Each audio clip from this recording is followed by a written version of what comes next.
The new album, it's a kind of a special project because we made it in a way that we've never really made a record like this.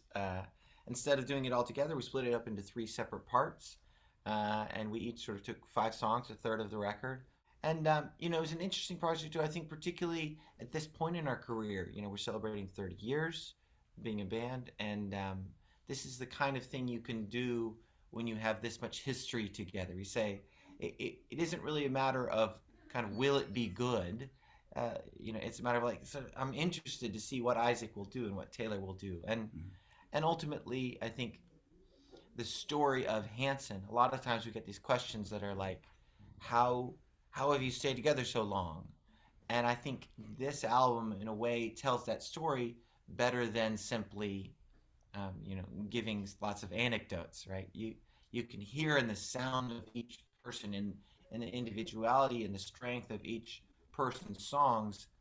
This is why we're still a band. There's still a lot that each brother has to give to making music. You are not only partners in music, you are also brothers. So Correct. how do you manage to keep that long together and not fighting or not putting the one person before the other? There's plenty of fighting. There's plenty of fighting. I think that the brotherhood element of our relationship probably helps more than it hurts, but sometimes it makes things a little bit more personal depending. Yeah, depending. I think the biggest thing about all of that is simply your priorities and kind of what you're trying to do. So probably the most telling aspect of why we're still together is probably the stories in our songs. There's a great deal of writing about overcoming difficulty, about sort of living up to your potential. Even You hear, songs like Umbop, going back yeah, to the very, very from beginning. MMMBop to I Was Born to Child at Heart to Don't Let This Me time Down, around, This Time Around, like Save all Me. all these songs that are about kind of overcoming. Even our love songs, singles like the song "Go," which is sort of saying like, "I'm here through the good and the bad." Um, I think when your messages are that way, it's natural that you're saying that to each other. You're saying that to the audience, Some way and you have to live up to the songs that you're writing. 30 years, right? And you started from Mbop till now. You have a long career and a long friendship, but you start very, very young. How was being so young to manage that fame and exposure? yeah, it's an interesting one. Obviously, we only have our own perspective, so Yeah. you don't know how other people would experience it, or in a way, you don't know that yours is unique. You simply know your life experience. I think for us, we had seen a lot of young artists growing up listening to music from the 50s and 60s. You see Elvis, he's a teenager. You see the Jackson Five, they're, Kids and Michael was teenagers. 12, I think, Yeah. when, they first had their first hit. You see artists like that, and you don't think that that's abnormal. You think that's the way it should be, right? I should just go for it. I mean, even today, right? How old was Billie Eilish when she had her first hit? How old was Ed Sheeran when he had his first hit? How Yeah. old was Taylor Swift when she had her first hit? How old was Justin Bieber? It's Justin Bieber. There's a lot of artists who, in their teens, I mean, it's natural. I mean, everyone who's probably a musician probably started singing when they were 4. It's just, did the world see them singing, before Yeah. they were an adult? And So we're unique in that way, and that the world saw us yeah, evolving. So but we've evolved more in some ways. it is hard to be in the spotlight, just like Yeah. it's hard to be on stage. And we were lucky that very early on we were playing on stages, experiencing crowds, experiencing having to win over audiences. When a rock band comes on stage at a bar and you're only 10 years old, most of the audience in the bar kind of goes, this isn't what I was expecting, right? And you have to kind of win them. Yeah. And really, the whole life of a performer is winning people over like that. Can you remember the exact moment where you were writing Mbop? Well, Umbop is an interesting one because there is a distinct moment. It was written over a long period of time, and it was written originally as part of another song, and it was just the other song was very complicated, and MMMBop's chorus was very complicated, and in the end, it was like these are both really good parts, but they shouldn't live together. And so it took a few years before we actually finished MMMBop. Actually, our song "Thinking About Something" has a similar history as well, and there Yeah. are many songs that happen this way, where you have the kernel of an idea that you really like, and then it sits around, and you have to find the right place for it, and you have to build the rest of the song around it. And so, certainly, MMMBop has that kind of unique quality of having the kernel of an idea, which was that chorus, and then writing the rest of the song around it.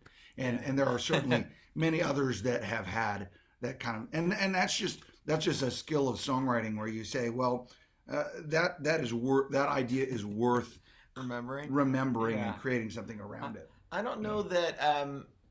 It's an interesting one. You said, I and you didn't knew put- it was a hit. What you know is that the song is stuck in your own head. Yeah. Being a hit is a very interesting thing, because I think some of the greatest songs ever, people don't know them at all. Yeah. Just having friends who are musicians, you hear their songs, you go, "This is amazing." You go, "Why isn't this?" Everyone in the world love it and know it. It's because being a hit is just as much about being in the right place at the right time, Yeah. about meeting culture where it needs, it needs this or it needs that. And so, yeah, MMMBop, but it was immediately catchy. I mean, it was immediately apparent that it was the kind of song that you would remember, simply because we were remembering it. And the unique thing, I think, which is why MMMBop was a hit in Brazil as much as it was a hit in the U.S. and other places. Argentina, England, all over the planet. is because of the fact that the chorus itself is not necessarily any language, so it translates perfectly. And it doesn't translate. It is in every language. It Yeah, is it's in every MMMBop language. everywhere. But I'm going to ask you if you're tired of us and everybody else asking about MMMBop. Yeah, people don't. You do get asked the same questions a lot. That's sort of Yeah, it's a hard thing. Part of the job. It's a hard thing, but of course you also play the same songs a lot, right? And if you're successful with any song, if any song becomes a hit in a small way or a big way, that means you're going to play that song for Well, like as an example, 30 years, right? well, we probably played "Where's the Love" this time around, and I will come to you almost as much as we've played MMMBop. In fact, actually, probably almost exactly as Yeah. much, because so many of those songs are in the shows together. But So for so many years, and I think what. Here's one thing I will say: we are very, very proud of MMMBop and very proud of our history as a band. So we're not tired of talking about songs we're proud of. But I think the only thing that is a challenge is when you have a song that's as successful as MMMBop was. It's hard for people to also fully process how much other stuff there is to talk about and to play. And so you take it a day at a time, and you keep putting your best foot forward and keep doing what you feel is good work. And luckily the fans keep showing up. So what are you gonna do? I think it's probably kind of like saying, are you tired of people saying, "I'm your biggest fan"? Right? Right. How many people walk up and go, "I'm your biggest fan"? Well, I mean, you're not the biggest fan because that person just said they were the biggest fan. And the person over there said they were the biggest fan. And so it's not really a bad thing when people want to talk about your song or ask about if there's curiosity. I think it's something that it leads to conversation. It leads to a career in music. It leads to them hearing more songs, and whatever song that is, MMMBop or otherwise, is fine with us.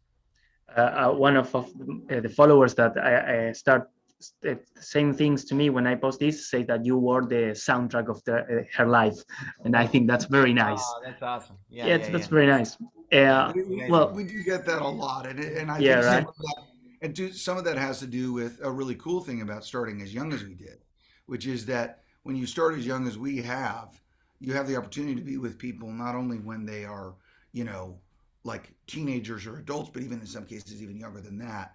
And so you have this continual stream of music and conversation that you're having with people, and inevitably you, just like them, are writing about the evolution of your life and writing about your experiences from those kinds of perspectives. And so if you're doing that even reasonably well, you're connecting with them in a way that continues that relationship. What have you learned from music in these 30 years of career? Mm. Well, that's yeah. I learned a lot. Learned a lot of things. I think fundamentally, when we were kids, this is exactly what we set out to do. And Yeah. so, like, it's kind of the first part is sort of like that dream, that ability to set a goal when you're very, very young. Like, it's totally possible, right? Yeah. Not just the I'm going to make music as a career, but the thing you're talking about, that soundtrack of the life, right? I mean, that's what we've been saying for years to people. Hey, we don't want to be about a song. We don't want to be about an album. We want to be about a life journey, right? You come and you're not visiting for one little thing. You're coming for the whole menu, you know. And so I mean, we see that, and I think talking about the message in our song earlier, you really hear that written into the songs. This sort of aspiration and it's sort of sharing with people what you've experienced through the lyrics of your songs. And we've gone to amazing places all over the globe. We'll go to play over 90 shows this year in countries all over the planet. A month in Latin America, a month in Europe, a couple months in the U.S. Right, just all over.